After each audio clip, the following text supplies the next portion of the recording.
Every day, something dramatic happens in the Caribbean that affects our lives. We'll give you the details. We'll give you the facts on Caribbean Perspective with Eddie Frederick. Here's Eddie Frederick. So glad you can join us. 105 Bordalais inmates test positive for the COVID-19 virus in St. Lucia. This story takes the lead in our 1061st edition of Caribbean Perspective for Thursday, 4th March 2021. Details after this break. Did you know that your friends and family can now shop at the Food Fair from anywhere in the world, and you can receive here in Grenada? The Food Fair and GrenadaMarket.com now make it possible through secure online shopping and personalized customer service. Simply send your loved ones a list of your preferred items or let them fill an online basket, and the items will be available for pickup or delivery. Visit GrenadaMarket.com or thefoodfair.gd today for more details. The new norm. Spread the news.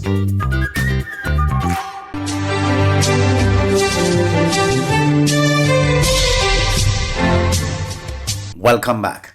A COVID-19 outbreak at the Bordalais correction facilities in St. Lucia has sent correction officers into overdrive to separate the infected prisoners from the general population. 105 of the 155 confirmed COVID-19 cases on Monday are prisoners. The infected inmates will now have to contend with time in isolation as they recover from COVID-19. Solange Alfred of HTS News Force has more. 105 positive COVID-19 cases have been recorded at the Bordalais Correctional Facility. There was upheaval at the prison weeks ago when inmates live-streamed their protest over court delays and COVID-19 cases.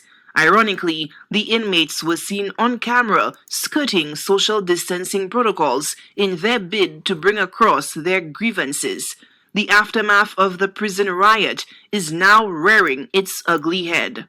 Coming out of our inmate riot, started doing this testing is part of the results of that. So what we've done is created an isolation unit, and we're moving some of those inmates, all of the positive ones, into an isolation unit. And as you know, we will continue to do as much sanitizing and wearing a mask as possible as we can. Director of Corrections Hilary Herman says social distancing remains a challenge in the overcrowded prison system. The inmates who were up in arms over a COVID-19 scare are now coming to terms with the outcome of their actions. The inmates are, like anything else, there's some sense of anxiety, but they're aware of it. They did the testing, and the results are now being realized. So some of them know and some of them don't know. As a matter of fact, the way we operate is we have 9 individual units, 9 small prisons within our overall prison, and the 2 units that we had the event in, the riot event that the inmates had, those are the units that those positives came out of. Herman says the 105 positive inmates are being monitored. However, most of them do not appear to have symptoms. The director says should their condition worsen, they will have to be moved to the respiratory hospital. Herman says the department is also concerned about staff members who are contracting the virus. As long as you have it within the compound, our staff will be subjected to it. So we have to be extra cautious, and our staff is fully aware of it. Keeping in mind we have some dedicated staff that continue to come into work even in light of the situation. The Ministry of Health, in a press release dated March 2nd, outlined a list of recommendations to control the situation at the Bordalais facility, including the vaccination of inmates and custodial staff and limiting the number of areas where inmates gather. Solange Alfred, HTS News Force. In other news, Trinidad and Tobago is set to receive over 400,000 COVID-19 vaccines from an initiative of the African Union, almost double the initial allocation. The announcement was made by the health minister in the Senate on Tuesday, as he informed members that a U.S. congressional committee is to meet with CARICOM representatives on the COVID vaccine issue. TV6's Joel Brown reports. In response to an urgent question from Independent Senator Paul Richards in the Upper House on Tuesday, Health Minister Terence D'Alsing announced a major increase in the allocation of vaccines to Trinidad and Tobago from an initiative of the African Union. Trinidad and Tobago expects from the COVAX facility 100,800 vaccines by the end of March. That is the deadline given to us by PAHO. From the African Medicines Council platform, we were initially allocated 226,000 doses. That has now been increased to 426,000 doses. We are awaiting price estimates and estimate times of arrival.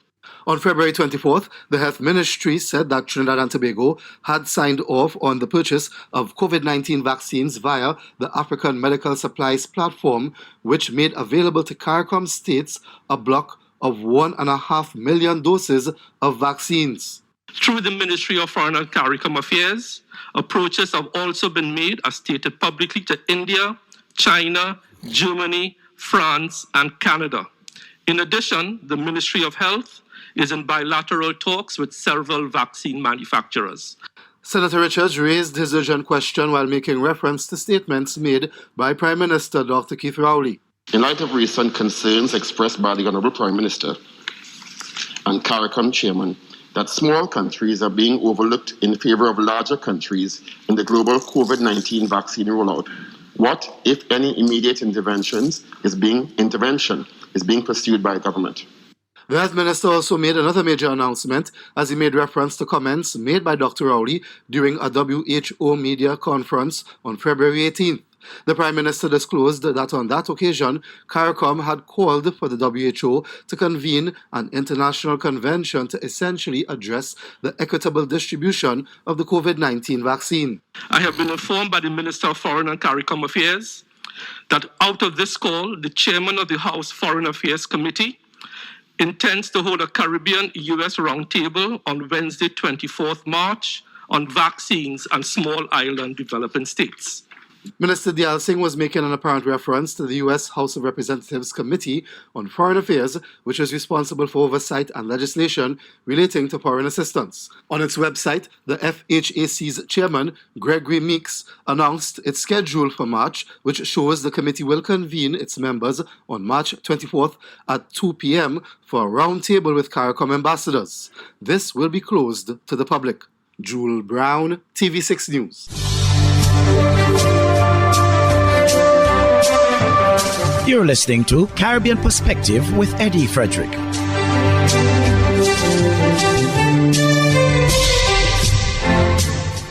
From Port of Spain, Minister of Foreign and CARICOM Affairs, Dr. Amory Brown, has chided opposition leader Kamla Persad-Bissessar for what he said was an inappropriate approach to the Prime Minister of India for COVID-19 vaccines. This leader of the opposition has chosen to sacrifice protocol and good judgment and to tamper with sound bilateral relations in a quest for relevance and attention, Brown said in a media release on Monday. Persad-Bissessar, in a February 23rd letter, asked India's Prime Minister Narendra Modi for a gift of COVID-19 vaccines. India last month provided 100,000 doses to Barbados, 2,000 of which were shared with Trinidad and Tobago. Although saying her country was grateful for that donation, Persad-Bissessar noted that the population of the Twin Island Republic is about 1.3 million and the country was reeling from the challenges of COVID-19.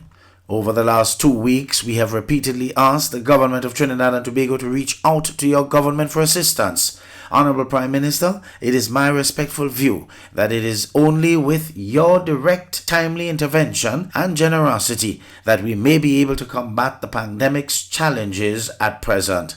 In this regard, I respectfully appeal your kind consideration to donate AstraZeneca COVID-19 vaccines to protect my fellow citizens, Persad-Bissessar wrote to Modi.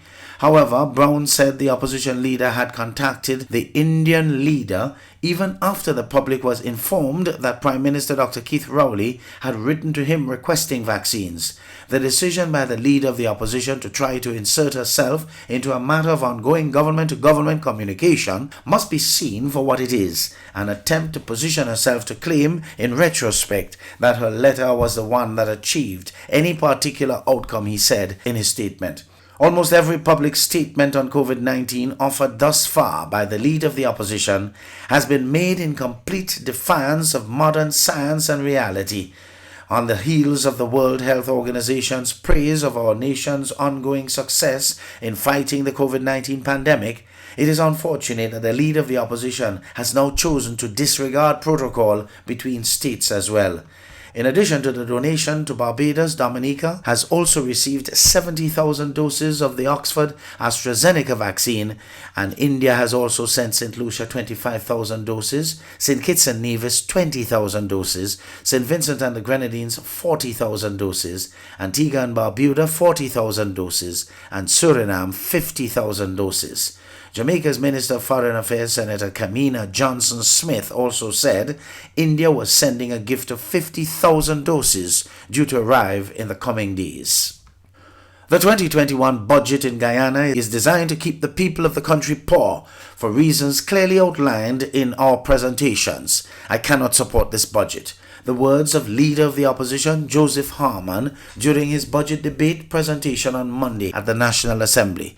Here is more as shared with us by Wendell Badri of HGP Nightly News. As Harman criticized the governing side of the House, referring to them as unsympathetic and heartless, he highlighted the lack of concern for frontline workers and public servants, as he mentioned that nothing has been earmarked for those groups in the 2021 fiscal plan. The opposition leader also submitted that a recent chronicle by former President Donald Ramotar about the state of Gaisuco and the sugar industry reflects prudence on his part, while he condemned the government's move of channeling funds to that sector in the 2021 budget. The opposition leader spoke about drug trafficking, where he said that the illicit trade seems to be on the rise once again under this government. He reminded the House of the world's largest drug bust in 2020, when some 11 tons of cocaine was intercepted at a port in Brussels, which made its way there from Guyana. Harman said that there needs to be a shift from the political rhetoric and ramblings as politicians and leaders move toward greater professionalism. On that note, he reminded that we should do away with ethnic marginalization and not see communities as political pawns, but rather to recognize the people of those communities for who they are and genuinely develop their lives and livelihood. He also called on the leaders of Ghana to collectively focus on poverty and the plight of the poor, with the aim of contributing to the development of those vulnerable. Meanwhile, Prime Minister Mark Phillips said that his government is most concerned about getting the people's work done, while he also posited that through community visits and outreaches, his administration is better able to represent the people in the National Assembly. The Prime Minister spoke extensively about projects in the pipeline to be completed over the next few years by his administration. One of those projects he spoke about is the establishment of an institution which will be geared towards training and improving the standards of broadcasters in the country.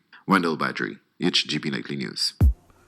Calling all vehicle owners. Inspection and licensing continues, and at Hubbard's we want you to be ready. From February 16th to March 31st, registration numbers 2,501 to 5,000 with single registration letter, or registration numbers 251 to 500 with plural registration letters will receive 11% off new torque tires and PowerMax batteries. Don't get caught unprepared. Visit us today at the Motor Department in Mount Gay or the Tire Bay in Grand Anse near to the building supplies.